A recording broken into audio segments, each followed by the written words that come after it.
नमस्कार दोस्तों, स्वागत है हमारे YouTube channel Osho YouTube centre में। तो आज हम लोग यहाँ पर हिस्ट्री का रिवीजन स्टार्ट करने वाला है और हिस्ट्री के रिवीजन आप लोग को दिल्ली सल्तनत से स्टार्ट करेंगे।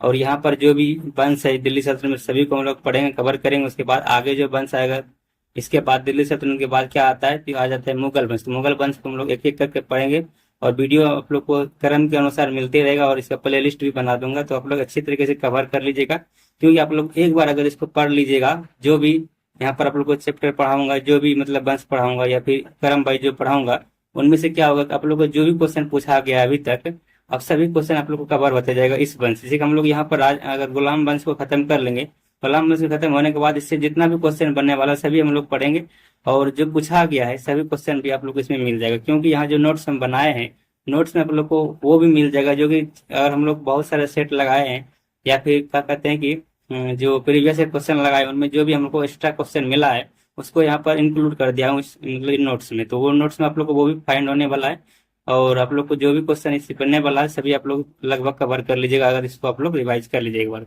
तो वीडियो में आप लोग लास्ट तक बने रहिएगा और यहाँ पर जो भी आप लोग को बताऊंगा कहानी की तरह समझाऊंगा। क्योंकि यहाँ पर याद करने के लिए आप लोग को हिस्ट्री क्या है कि हिस्ट्री में याद कीजिएगा, आप लोग बहुत सारा चीज क्या होता है भूल जाते हैं। अगर आप लोग यहाँ पर अच्छी तरह कहानी की तरह कवर कर लीजिएगा इसको क्रम के अनुसार, ट्रिक के अनुसार, तो आप लोग बहुत कम ही होता है कैसे भूलिएगा। और मौके बाद आप लोग को नोट्स का पीडीएफ भी आप लोग प्रोवाइड कर दूंगा इस वीडियो को खत्म होने के बाद। आप लोग ग्रुप ज्वाइन कर लीजिएगा, टेलीग्राम ग्रुप, वहाँ पर आप लोग को नोट्स भी प्रोवाइड कर दिया जाऊंगा और उस वीडियो देखेंगे तो अच्छी तरह से समझ भी आ जाएगा। डिटेल्स में थोड़ा बताऊंगा और जो पढ़ने वाला चीज़ है आप लोग को यहाँ पर मिलने वाला है। तो यहाँ जैसे कि आप लोग को ट्रिक दिख रहा है, ये तो क्या है कि दिल्ली सल्तनत का करम है, करम का ये ट्रिक है। इसे ट्रिक को भी हम लोग समझने वाले हैं और किस वंश का कितना मतलब कार्यकाल रहा है ये भी समझेंगे। वहाँ के बाद आप लोग को सबसे अधिक किस वंश ने शासन किया है, सबसे कम किस वंश ने शासन किया, ये सभी हम लोग यहाँ पर समझने वाले हैं। और यहाँ पर जो है क्या है कि हमारा दिल्ली सल्तनत स्टार्ट होने वाला है। तो ये सभी क्या है कि इंपॉर्टेंट है, बहुत एग्जाम में पूछा जाता है, बार बार क्वेश्चन ये दिल्ली सल्तनत से बनता है, मुगल वंश से बनता है। इसीलिए हम लोग क्या किए हैं कि सबसे पहले इसी से स्टार्ट किए हैं। उसके बाद क्रम के अनुसार हम लोग हो सकता है टोटल हम लोग हिस्ट्री कवर करेंगे।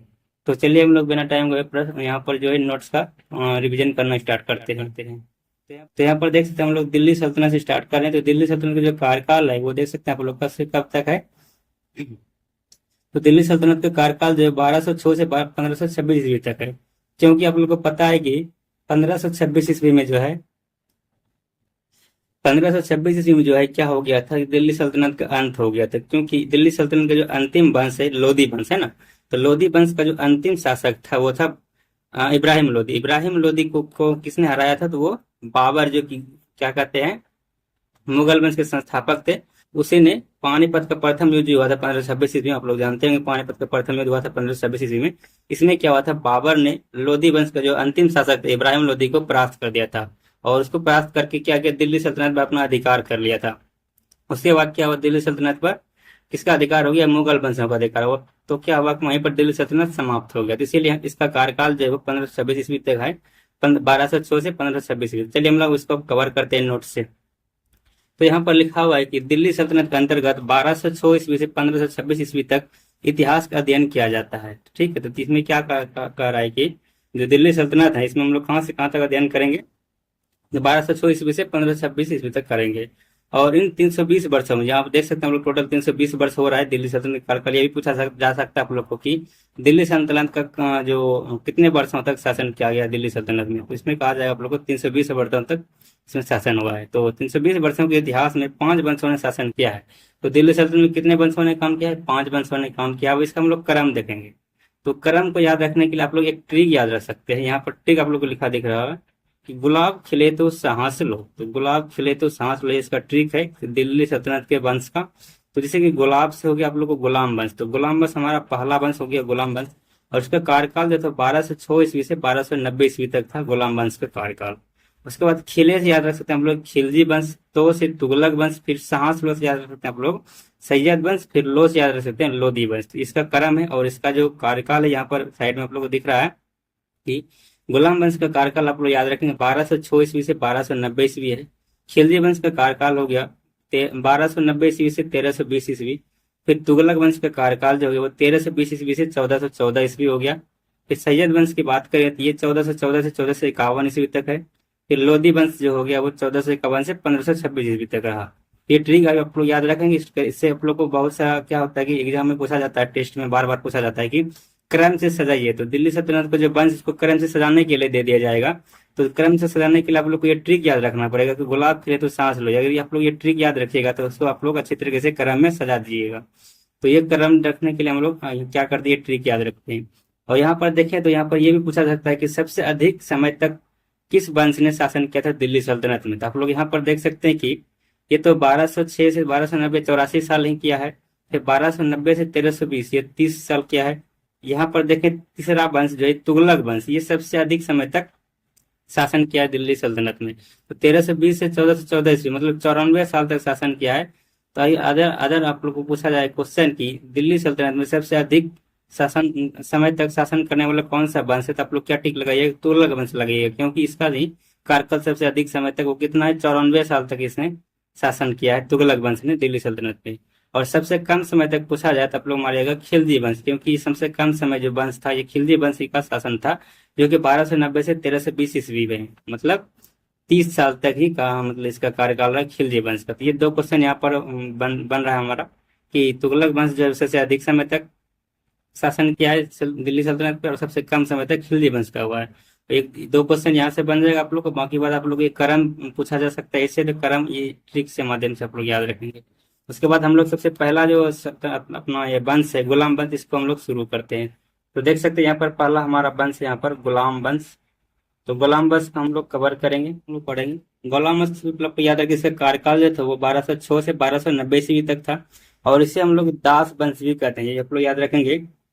गुलाम वंश को जो दास वंश भी कहते हैं और इसे मामलुक वंश भी कहते हैं। ये तीन नाम गुलाम वंश का, इसे आप लोग कंफ्यूज नहीं करेंगे। एक तो मामलुक वंश हो गया, फिर हो गया दास वंश हो गया, और गुलाम वंश, ये सभी एक ही का नाम है। तो इसमें आगे बढ़ते हैं। तो इस वंश को गुलाम वंश या दास वंश इसीलिए कहते हैं क्योंकि इस वंश का संस्थापक कौन था, कुतुबुद्दीन ऐबक था, और ये जो है मोहम्मद गौरी का गुलाम था। तो ये भी पूछा जा सकता है कि गुलाम वंश क्यों कहते हैं इसको, या फिर दास वंश क्यों कहते हैं इस वंश को। इसको इसलिए कहते हैं गुलाम वंश क्योंकि मोहम्मद गौरी जो था इसका गुलाम था कौन, कुतुबुद्दीन ऐबक। इसका संस्थापक इसी ने किया था, कुतुबुद्दीन ऐबक ने। गुलाम वंश का संस्थापक पूछा जा सकता है आप लोग किसने क्या है, तो गुलाम वंश का संस्थापक आप लोग याद रखिएगा ये किया गया है कुतुबुद्दीन ऐबक के द्वारा। एक हमारा गुलाम वंश हो गया। तो गुलाम वंश का संस्थापक हमारा हो गया कुतुबुद्दीन ऐबक, और ये किसका गुलाम था, कुतुबुद्दीन ऐबक जो है ये गुलाम था, कुतुबुद्दीन ऐबक जो है वो गुलाम था मोहम्मद गौरी का। तो इसे भी आप लोग याद रखेंगे। और आगे बढ़ेंगे तो यहाँ पर अपना कि इसीलिए इसको हम लोग दास वंश या गुलाम वंश कहते हैं। ये आप लोग क्लियर हो गया क्यों कहते हैं, क्योंकि गुलाम था कुतुबुद्दीन ऐबक किसका, ये गुलाम था मोहम्मद गौरी का। और आगे बढ़ेंगे तो यहाँ पर कहता है कि कुछ विद्वान इसे मामलुक वंश का भी नाम देते हैं, जिसका अर्थ है स्वतंत्र माता पिता की गुलाम संतान। तो इसे मामलुक वंश भी बहुत सारे विद्वान कहते हैं। इसका अर्थ जो है मामलुक वंश का अर्थ वो है कि स्वतंत्र माता पिता की गुलाम संतान। मतलब माता पिता तो स्वतंत्र था लेकिन उसका जो संतान था, जो कि कुछ संतान कुतुबुद्दीन ऐबक है, वो क्या था, ये गुलाम था, इसीलिए मामलुक वंश इसे कहा गया है। तो अब हम लोग जो है यहाँ पर कुतुबुद्दीन ऐबक के बारे में पढ़ेंगे, जो गुलाम वंश के संस्थापक थे कुतुबुद्दीन ऐबक। अब इसके बारे में हम लोग पढ़ते हैं। इसका जो कार्यकाल था कुतुबुद्दीन ऐबक का, ये कौन था, संस्थापक था किसका, गुलाम वंश का। और इसका कार्यकाल 1206 से 1210 ईस्वी तक है। इसे आप लोग याद रखेंगे कि कुतुबुद्दीन ऐबक जो शासन किया है मात्र 4 साल ही किया है, 1206 से 1210 ईस्वी। और कुतुबुद्दीन ऐबक ही एक जो क्या कहते हैं शासक था, जो कि गौरी द्वारा प्रथम इक्ता प्राप्त किया था। तो याद रखें हम लोग, प्रथम इक्ता प्राप्त करने वाला मोहम्मद गौरी से कौन था, ये प्रश्न पूछा गया, इसीलिए यहाँ पर इंक्लूड किया हूँ। ये प्रश्न हम लोग हमको जो है किसी सेट में मिला है या फिर किसी प्रीवियस ईयर में मिला है, इसीलिए यहाँ पर इसको इंक्लूड करते हैं। आप लोग को बताया भी हूँ कि यहाँ पर जितना भी आप लोग को सेट या फिर क्या कहते हैं प्रीवियस ईयर में जो प्रश्न हमको मिला है, वो यहाँ पर अगर इसमें नहीं है नोट्स में तो वो इंक्लूड कर दिया हूँ। क्योंकि हमको क्या करना कि इसको एक बार पढ़ने के बाद हम लोग को सभी क्वेश्चन अटेम्प्ट करना है। तो अगर आप लोग चाहते हैं कि सभी क्वेश्चन अटेम्प्ट हो तो इसे आप लोग अच्छी तरह से कवर कीजिएगा। तो जैसे कि यहाँ पर लिखा हुआ है गौरी द्वारा प्रथम इक्ता प्राप्त शासक यही है कुतुबुद्दीन ऐबक, ये भी प्रश्न पूछा गया है। तो यहाँ पर देखें तो कुतुबुद्दीन ऐबक दिल्ली सल्तनत का पहला सुल्तान था, इसे भी आप याद रखें, पहला सुल्तान हो गया। इसके संस्थापक भी यही है, क्या कहते हैं, गुलाम वंश का। उसके बाद कहा है कि इसी को ही गुलाम वंश का संस्थापक कहा जाता है। ठीक है, तो यहाँ तक आप लोग कवर है। फिर आगे हम लोग पढ़ेंगे कुतुबुद्दीन ऐबक मोहम्मद गौरी का गुलाम था। तो किसका गुलाम था कुतुबुद्दीन ऐबक, ये मोहम्मद गौरी का गुलाम था। जब मोहम्मद गौरी ने भारत में लूटपाट करके वापिस अफगान गया तो उसने क्या किया, भारत में अपने दासों को नियुक्त किया। क्या हुआ कि जो मोहम्मद गौरी ने भारत का आक्रमण किया था वो जीत लिया था। उसके बाद क्या कि जो यहाँ पर मोहम्मद गौरी था वो भारत में लूटपाट कर लिया, उसके बाद वो वापस चला गया अफगान। तो उसके बाद क्या हुआ कि यहाँ पर जो भारत में जब वो अपने दासों को नियुक्त किया, जो दास था उसका, उसको भारत में मतलब शासन करने के लिए छोड़ दिया, और वो अपना क्या हुआ, अफगान लौट गया। तो इसे भी आप लोग क्या देखें, चाह रहे कि जो भारत में उसके नाम से शासन करे, तो भारत में जो है उसी जिसका गुलाम है मोहम्मद गौरी का, तो वो उसी के नाम से क्या करेगा, शासन करेगा। तो इसीलिए यहाँ पर नियुक्त कर दिया था अपने गुलाम वंश मतलब शासक, क्या कहते हैं, दासों को नियुक्त कर दिया था। तो इतना कवर हो गया। अब इसका हम लोग क्या करेंगे, कुतुबुद्दीन ऐबक का राज्यारोहण पढ़ते हैं। जो उसका राज्याभिषेक हुआ था उसके बारे में हम लोग पढ़ेंगे, कुतुबुद्दीन ऐबक का। तो राज्यारोहण हम लोग पढ़ेंगे। कह रहा है यहाँ पर मोहम्मद गौरी की मृत्यु के बाद, मोहम्मद गौरी की जब मृत्यु हो गया तो उससे पहले तो क्या हुआ कि ये गुलाम की तरह अपन क्या कहते हैं काम करता था, ये दास था उसका, क्या कहते हैं ये कुतुबुद्दीन ऐबक जो मोहम्मद गौरी का दास था, तो जब तक वो डेथ नहीं करेंगे, मरेंगे नहीं, तो उसको दास की तरह यहाँ पर क्या करते हैं, शासन करेंगे। उसके बाद यहाँ पर कह रहा है कि मोहम्मद गौरी की जब मृत्यु हो गया तो मृत्यु के बाद 25 जून 1206 ईस्वी कुतुबुद्दीन ऐबक का राजरोहन लाहौर में हुआ था। जब इस मोहम्मद गौरी का मृत्यु हो गया उसके बाद जो है कुतुबुद्दीन ऐबक का क्या हो गया, राजरोहन हुआ। कहाँ हुआ, तो ये भी प्रश्न पूछा जाता है, कुतुबुद्दीन ऐबक का जो राजरोहन हुआ था वो कहाँ हुआ था, ये लाहौर में हुआ था। इसे भी हम लोग याद रखेंगे। उसके बाद अगर उसने लाहौर को अपनी राजधानी बनाया था, तो लाहौर को उसने क्या किया, राजधानी बनाया था। ये भी प्रश्न यहाँ बनेगा कि कुतुबुद्दीन ऐबक ने जो अपना दिल्ली सल्तनत का कहाँ मतलब गुलाम वंश का कहाँ बनाया था राजधानी, तो ये आप लोग याद रखेंगे, लाहौर ही बनाया था। वहीं पर राजरोहन हुआ था कुतुबुद्दीन ऐबक, और वहीं पर अपना राजधानी भी बना लिया। फिर आगे यहाँ पर पढ़ेंगे कि आगे अपना यहाँ की, जब यह स्वतंत्र शासक बना तब यह दासता से मुक्त नहीं था। मतलब ये स्वतंत्र शासक बन गया लेकिन वो दासता से मुक्त नहीं था, क्योंकि यह दास किसका था, मोहम्मद गौरी के था। उसके बाद कहा इसीलिए इसने क्या किया, सुल्तान को उपाधि धारण नहीं की थी।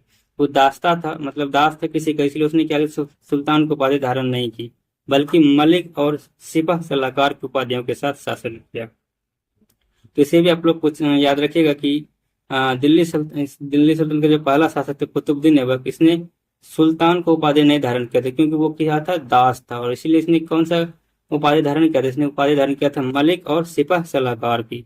तो इसी उपाधियों के साथ जो है उसने शासन किया था, इसे आप लोग याद रखेंगे। तो आज के वीडियो में इतना ही। उसके बाद देखूंगा आप लोग को कितना अच्छी मतलब वो आता है। अगर इसमें आप लोग को दिलचस्पी अच्छा रहेगा इस प्रकार के वीडियो में, तो आप लोग को देखूंगा। अगर अच्छा वीडियो या अच्छा कमेंट आप लोग किए तो आप लोग को आगे भी अच्छी तरीके से कवर करते जाऊंगा। उसके बाद हम लोग यहाँ पर पर डे रिविजन करेंगे ही इसी तरह नोट्स का। और आप लोगों को अच्छा लगा तो प्लीज़ कमेंट कीजिएगा, ताकि इसी प्रकार का हम लोग आगे भी वीडियो लाते रहूँगा, और हमें क्या हो मोटिवेट मिलेगा इस प्रकार के वीडियो बनाने का। तो थैंक यू हमारे वीडियो देखने के लिए। फिर मिलेंगे नेक्स्ट वीडियो में, तब तक के लिए बाय बाय, टेक केयर।